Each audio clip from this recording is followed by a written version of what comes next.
এবার কিছুক্ষণ সময়ের জন্য ঢাকা দিয়ে নেব। এবার এর মধ্যে ঢেলে নেবো কেটে রাখা টমেটো আর লঙ্কাগুলো।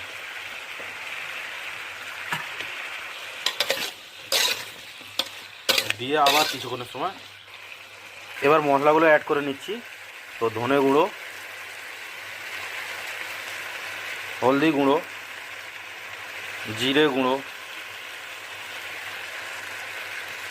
স্বাদ মতো লঙ্কা গুঁড়ো,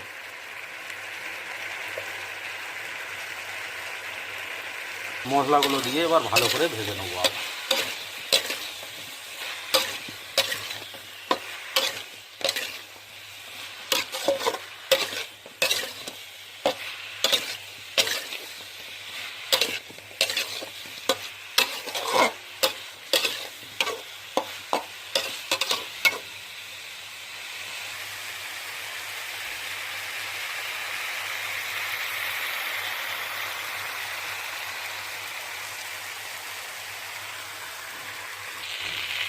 আমার সবজিগুলোও কষানো হয়ে গেছে, আলু সব সবজিগুলো সেদ্ধও হয়ে গেছে। এই দেখুন আলুটাও সেদ্ধ হয়ে গেছে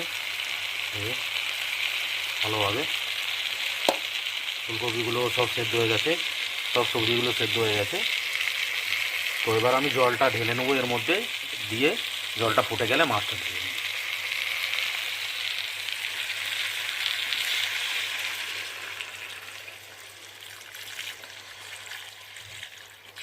জল ঢেলে নিলাম।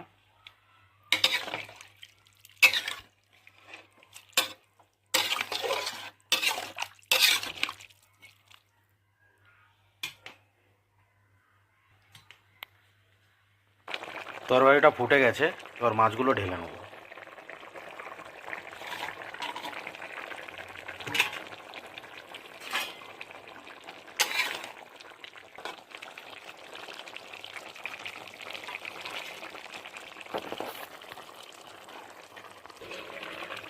তরকারিটা পুরো হয়ে গেছে কমপ্লিট। এবার গ্যাসটা বন্ধ করে নিচ্ছি। ভিডিওটা ভালো লেগে থাকলে ভিডিওটাকে লাইক করবেন, শেয়ার করবেন আর কমেন্ট করে জানাবেন যে রান্নাটা কেমন হয়েছে। যদি ফেসবুক পেজ থেকে দেখে থাকেন তাহলে পেজটাকে ফলো করুন।